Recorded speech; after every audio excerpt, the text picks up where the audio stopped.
வணக்கம் நண்பர்களே. இந்த வீடியோவில் நம்ம என்ன பார்க்க போகிறோம் அப்படின்னா, பிஸ்னஸ் சென்ட்ரல் ஒரு ஃபங்க்ஷனல் கன்சல்டண்ட்டாக இருந்தாலும் சரி, ஒரு டெக்னிக்கல் கன்சல்டண்ட்டாக இருந்தாலும் சரி, என்னென்ன அக்கௌண்டிங் நாலேஜ் உங்களுக்கு வேணும் அப்படிங்கிறது உங்களுக்கு ஆல்ரெடி தெரியும்னா வெல் அண்ட் குட். இல்லை நீங்கள் இப்போ தான் பிஸ்னஸ் சென்ட்ரல் சூஸ் பண்ணலாம், ஒரு ஃபங்க்ஷனல் கன்சல்டண்ட்டாவோ இல்லை டெக்னிக்கல் கன்சல்டண்ட்டாவோ ஆகலாம் அப்படின்னு நீங்கள் சூஸ் பண்ணலாம் அப்படின்னு நினச்சிங்கன்னா கண்டிப்பாக இந்த வீடியோ உங்களுக்கு ஹெல்ப் பண்ணும். ஸோ இதுக்கு முன்னாடி நான் என்ன உங்களுக்கு சொல்லணும்னு ஆசைப்பட்றேன்னா, என்னோட பிளாகோட லிங்க் நான் டிஸ்கிரிப்ஷனில் கொடுத்துருக்கேன். அதில் நீங்கள் பார்த்தீங்க அப்படின்னா every Sunday business central challenges post பண்ணிகிட்ருக்கேன். அது உங்களுக்கு யூஸ்ஃபுல்லாக இருக்கும். நீங்கள் ஃபீல் பண்ணிங்கன்னா கண்டிப்பாக அதை விசிட் பண்ணுங்கள். ஓகே, இப்போ நம்ம பிஸ்னஸ் சென்ட்ரலில் ஃபங்க்ஷனல் கன்சல்டன்ட் அண்ட் டெக்னிக்கல் கன்சல்டன்ட்டுக்கு என்னென்ன அக்கௌண்டிங் நாலேஜ் வேணும் அதை பற்றி நம்ம தெரிஞ்சுக்கிறதுக்கு முன்னாடி ஃபஸ்ட்டு ஃபங்க்ஷனல் கன்சல்டன்ட்னா யார், டெக்னிக்கல் கன்சல்டன்ட்னா யார் அப்படிங்கிறத பார்க்கலாம். So functional consultant and technical consultant எப்போதுமே கொலாபரேட்டிவாக தான் ஒர்க் பண்ணுவாங்க. ஓகேவா? ஸோ டெக்னிக்கல் கன்சல்டன்ட் என்ன பண்ணுவாங்க அப்படின்னு பார்த்தீங்கன்னா, அவங்க தான் ஒரு business central development, complete development technical consultants தான் பண்ணுவாங்க. ஃபார் எக்ஸாம்பிள், கிளைண்ட் எனக்கு இந்த மாதிரியான இஆர்பி சிஸ்டம் வேணும், லைக் ஒரு சேல்ஸ் போஸ்ட் பண்ணுறது, கஸ்டமரோட டேட்டாவை ரெக்கார்ட் பண்ணுறது, அந்த மாதிரி ஒரு complete information first functional consultant சொல்லுவாங்க. அவங்க மூலமாக டெக்னிக்கல் கன்சல்டன்ட் என்ன பண்ணுவாங்க அப்படின்னா, கம்ப்ளீட் இஆர்பி சிஸ்டமை கஸ்டமைஸ் பண்ணி அவங்களுக்கு கொடுப்பாங்க. ஸோ ஒரு ஃபங்க்ஷனல் கன்சல்டன்ட்னா என்னவா இருப்பாங்க அப்படின்னு பார்த்தீங்கன்னா, ஒரு பிஸ்னஸ் சென்ட்ரலோட அக்கௌண்டிங் ஃபியூச்சர் இம்ப்ளிமெண்ட் பண்ணுறதுக்கு டெக்னிக்கல் கன்சல்டனோட கொலாபரேட் பண்ணுறதும் சரி, ஒரு பிஸ்னஸ் நீட்ஸை கரெக்டாக மீட் பண்ணுறதுக்கும் சரி, அதே மாதிரி ஒன்ஸ் அந்த டெவலப்மெண்ட் முடிஞ்சிருச்சு, இஆர்பி டெவலப்மெண்ட் பண்ணி முடிச்சிட்டாங்க அப்படின்னா அதை கிளைண்ட் கிட்ட கரெக்டாக அவங்களுக்கு ட்ரெயின் பண்ணி அவங்களுக்கு இம்ப்ளிமெண்ட் பண்ணி கொடுக்கறதுக்கும் சரி, ஃபங்க்ஷனல் கன்சல்டன்ஸ் தான் ரொம்ப ரொம்ப இம்பார்ட்டன்ட் ரோல் ப்ளே பண்ணுறாங்க.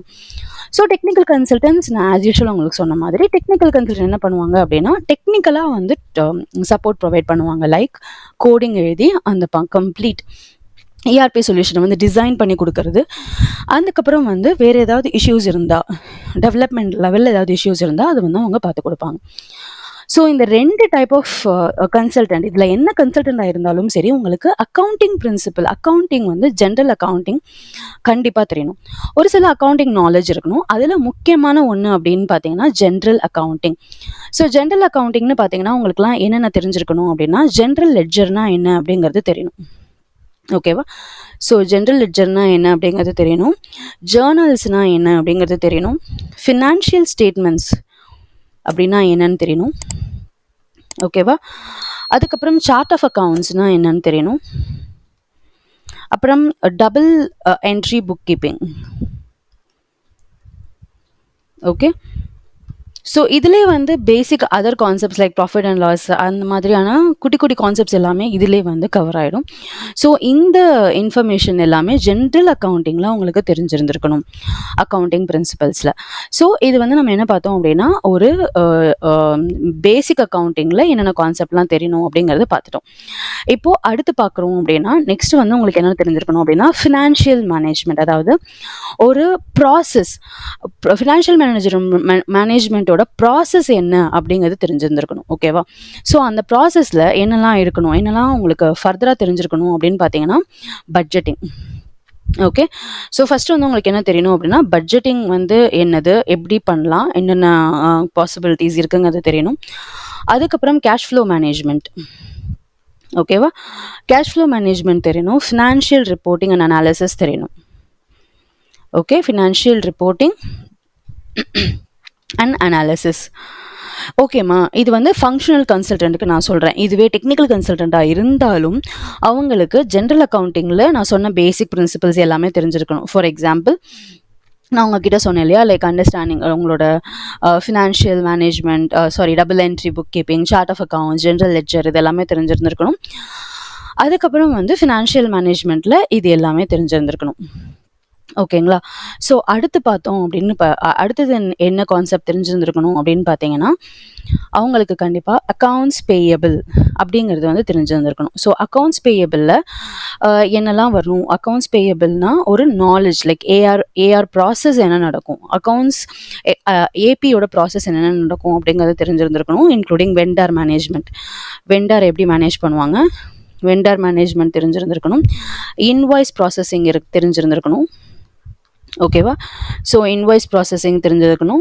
பேமெண்ட் ப்ராசஸிங் என்னங்கிறது தெரிஞ்சிருக்கணும். பேமெண்ட் ப்ராசஸிங் தெரிஞ்சிருக்கணும் அண்ட் ரீகன்சிலேஷன். ஸோ இது எல்லாமே அக்கௌண்ட்ஸ் பேயபிள் இருக்கணும். ஓகே, ஏபிங்கிற அப்படி ப்ராசஸில் அக்கௌண்ட்ஸ் பேயபிள் இருக்கணும். அடுத்தது அக்கௌண்ட்ஸ் ரிசீவபிள் அப்படிங்கிறதுல பார்த்தீங்க அப்படின்னா கஸ்டமர் மேனேஜ்மெண்ட். ஓகேவா, கஸ்டமர் மேனேஜ்மெண்ட் தெரிஞ்சிருந்திருக்கணும். Invoice generation. ஓகேவா, இன்வாய்ஸ் ஜென்ரேஷனில் என்னெல்லாம் பண்ண முடியும்? பேமெண்ட் ட்ராக்கிங் தெரிக்கணும் அண்ட் கலெக்ஷன்ஸ் தெரிஞ்சிருந்திருக்கணும். இதெல்லாம் வந்து ஆஸ் அ ஃபங்க்ஷனல் கன்சல்டன்ட் இது எல்லாமே தெரிஞ்சிருந்திருக்கணும். ஆஸ் அ டெக்னிக்கல் கன்சல்டன்ட் நீங்கள் ரொம்ப வந்து you will not go in deep into like account ரிசீவபிளோ இல்லை அக்கௌண்ட்ஸ் பேயபிளோ பண்ண மாட்டீங்க. இது எல்லாமே உங்களுக்கு என்னென்ன பண்ணணுங்கிறது வந்து உங்களுக்கு ஃபங்க்ஷனல் கன்சல்டன்ட்ஸ் ஒரு கிளியரான ஐடியா கொடுத்துருவாங்க. ஸோ டெக்னிக்கல் கன்சல்டன்ட் என்னெல்லாம் தெரிஞ்சிருக்கணும் அப்படிங்கிறத நான் எண்டில் சொல்கிறேன். இது எல்லாமே ஃபங்க்ஷனல் கன்சல்டன்ட்ஸ்க்கு தெரிஞ்சுக்க வேண்டிய ஒரு அண்டர்ஸ்டாண்டிங். ஓகேவா, ஸோ அதை பற்றி தான் நான் வந்து இப்போ சொல்லிகிட்ருக்கேன். நெக்ஸ்ட்டு வந்து பார்த்தீங்க அப்படின்னா ஓகே, அக்கௌண்ட் ரிசீவபிள் படிச்சிட்டோமா. நெக்ஸ்ட் வந்து financial reports. So financial reports வந்து அவங்களுக்கு தெரிஞ்சிருந்திருக்கணும். ஓகே, ஸோ ஃபினான்ஷியல் ரிப்போர்ட்ஸில் அவங்களுக்கு என்னென்ன தெரியும் அப்படின்னு பார்த்தீங்கன்னா ஜென்ரலாக பேலன்ஸ் ஷீட் எப்படி வந்து அதை காமிக்கணும் அப்படிங்கிறது தெரிஞ்சிருந்திருக்கணும். அதுக்கப்புறம் வந்து ஒரு specific point of time lines. For example ஒரு 1 இயர்க்கான ஃபினான்ஷியல் ரிப்போர்ட் இல்லை ஒரு குவார்ட்டருக்கான ஃபினான்ஷியல் ரிப்போர்ட் இல்லைனா ஒரு ஹாஃப் இயர்லி ஃபினான்ஷியல் ரிப்போர்ட் அதெல்லாமே தெரிஞ்சிருக்கணும். அதில் என்னெல்லாம் இருக்கும் அப்படின்னா assets, liabilities, equity of business, இது எல்லாமே வந்து அதில் இன்க்ளூட் ஆயிருந்திருக்கும். அடுத்து பார்த்தீங்கன்னா ஃபிக்ஸ்டு அசெட்ஸ். ஸோ அதாவது ஃபிக்ஸ்டு அசெட் மேனேஜ்மெண்ட், ஒரு கம்பெனியோட ஃபிக்ஸ்டு அசெட் மேனேஜ்மெண்ட் அது எல்லாமே அவங்களுக்கு வந்து தெரிஞ்சிருந்திருக்கணும். அதில் என்னெல்லாம் இருக்கணும் அப்படின்னா அக்விசிஷன். இதில் என்னெல்லாம் இருக்கும் அப்படின்னா அக்விசிஷன் அப்படிங்கிற ஒரு கான்செப்ட் இருக்கும். டிப்ரீசியேஷனுங்கிற கான்செப்ட் வந்து அவங்களுக்கு புரிஞ்சிருக்கணும்.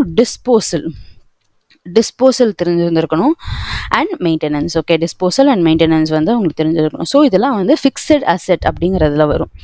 நெக்ஸ்ட் டாக்ஸேஷனில் பார்த்தீங்க அப்படின்னா அவேர்னஸ் ஆஃப் டேக்ஸ் ரெகுலேஷன்ஸ். அதாவது டேக்ஸ் ரெகுலேஷன்ஸ் எப்படி போயிட்டுருக்கு இப்போ இருக்கிற, ஏன்னா வந்து டேக்ஸ் ரெஜிம் வந்து மாறிட்டே இருக்கும் இல்லையா.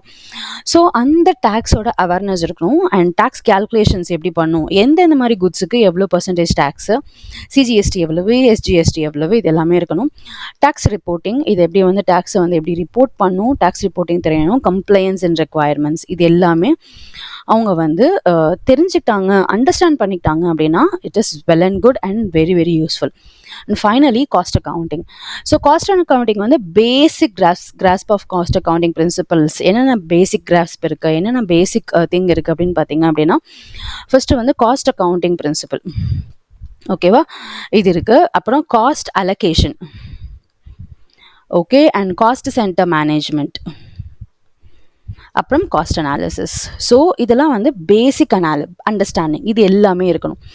இது எல்லாமே எதுக்காக அப்படின்னா, ஸோ இவ்வளோ விஷயங்கள் ஒரு ஃபங்க்ஷனல் கன்சல்டண்ட்டாக ரொம்ப டீட்டெயிலாக தெரியணும். பிகாஸ் நீங்கள் தான் வந்து ஃபுல் ரெக்வயர்மெண்ட்ஸ் வந்து அவங்ககிட்ட கேதர் பண்ண போகிறீங்க. ஸோ அதை கேதர் பண்ணும்போது உங்களுக்கு இது எல்லாமே ரொம்ப ரொம்ப கிளியராக தெரிஞ்சிருக்கணும். ஓகே, அப்போ டெக்னிக்கல் கன்சல்டண்ட்டாக என்னென்ன தெரிஞ்சிருக்கணும் அப்படின்னு பார்த்தீங்கன்னா ஜென்ரல் அக்கௌண்டிங், நம்ம முதல்ல பார்த்த மாதிரி பேசிக் அண்டர்ஸ்டாண்டிங் இருந்தால் போதும். சார்ட் ஆஃப் அக்கௌண்ட்ஸ் தெரிஞ்சிருக்கணும். ஜேர்னல் அண்ட் லெட்ஜர் என்ட்ரிஸ் தெரிஞ்சிருந்திருக்கணும். இன்டகிரேஷன்ஸ் லைக் வந்து பிஸ்னஸ் சென்டர் வந்து வேறு எந்தெந்த கேட்வேஸோட இன்டகிரேட் பண்ணுவீங்க, ஏபிஐஸோட இன்டகிரேட் பண்ணுவீங்கன்னா ஃபினான்ஷியல் ரிப்போர்ட்டிங் தெரிஞ்சிருக்கணும். Like balance sheet, income statement, cash flow statement, customized financial reports, இது எல்லாமே தெரிஞ்சிருக்கணும். செக்யூரிட்டி அண்ட் கம்ப்ளைன்சஸ் உங்களுக்கு தெரிஞ்சிருக்கணும். நீங்கள் வந்து ரொம்ப அதாவது டெக்னிக்கல் கன்சல்டன்ட் ரொம்ப டீட்டெயிலாக போக மாட்டீங்க. எதுக்குள்ள அப்படின்னு கேட்டிங்கன்னா ஃபினான்ஷியல் அக்கௌண்ட்ஸ்குள்ளே. பட் எனிஹவ் உங்களுக்கு கொஞ்சம் கொஞ்சம் ஓவராலாக ஐடியா இருந்தால் இட் வில் பி குட். ஏன்னா வந்து ஒரு விஷயத்தை வந்து உங்களுக்கு எக்ஸ்பிளைன் பண்ணும்போது உங்களுக்கு அதை வந்து அண்டர்ஸ்டாண்ட் பண்ணி சொல்லிக்க தெரியணும் இல்லையா, அதனால. இது போக ஓகேவா, ஸோ ஒரு ஃபங்க்ஷனல் கன்சிடராக உங்களுக்கு பிஸ்னஸ் ப்ராசஸ் என்ன நடக்குது, சப்ளை செயின் மேனேஜ்மெண்ட் என்ன நடக்குது, சேல்ஸ் அண்ட் மார்க்கெட்டிங்னா என்ன, பர்ச்சேசிங் அண்ட் வெண்டர் மேனேஜ்மெண்ட்னா என்ன, இன்வென்ட்ரி மேனேஜ்மெண்ட்னா என்ன, மேனுஃபேக்சரிங்கில் என்ன நடக்குது, சர்வீஸ் மேனேஜ்மெண்ட்னா என்ன, ரிப்போர்ட்டிங் அண்ட் அனாலிசிஸ், இது எல்லாமே ஒரு ஃபங்க்ஷனல் கன்சல்டண்ட்டாக உங்களுக்கு ஒரு ஜென்ரல் ஐடியா இருந்துச்சுன்னா ரொம்ப ரொம்ப யூஸ்ஃபுல்லாக இருக்கும். ஓகேங்களா, ஸோ உங்களுக்கு வேறு ஏதாவது டவுட் இருந்தது, இப்போ நான் சொன்னது எல்லாமே ஒரு ஓவர் வியூ என்னெல்லாம் உங்களுக்கு தெரிஞ்சிருக்கணும் அப்படிங்கிறதுக்காக சொன்னேன். உங்களுக்கு வேறு ஏதாவது டவுட்ஸ் இருந்தது அப்படின்னா மறக்காமல் கமெண்ட் பண்ணுங்கள். நான் உங்களுக்கு வந்து எனக்கு தெரிஞ்சது அப்படின்னா நான் உங்களுக்கு அதை உடனே சொல்லிக் கொடுக்குறேன். தெரியலனாலும் நான் லேர்ன் பண்ணி உங்களுக்கு சொல்லித் தருவேன். ஸோ இது நீங்கள் கமெண்ட் பண்ணி என்னால் இமீடியட்டாக ஒரு சில இதுக்கு வந்து சொல்யூஷன் கொடுக்க முடியாது. பிகாஸ் வீக் டேஸில் எனக்கும் என்னோடய ஒர்க்கிங் ஹார்ஸும் இருக்கும்.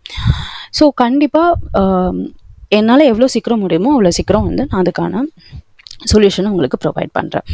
உங்களுக்கு வேறு ஏதாவது டவுட்ஸ் இருந்துச்சுன்னா ப்ளீஸ் கமெண்ட்டில் போஸ்ட் பண்ணுங்கள். நன்றி, வணக்கம்.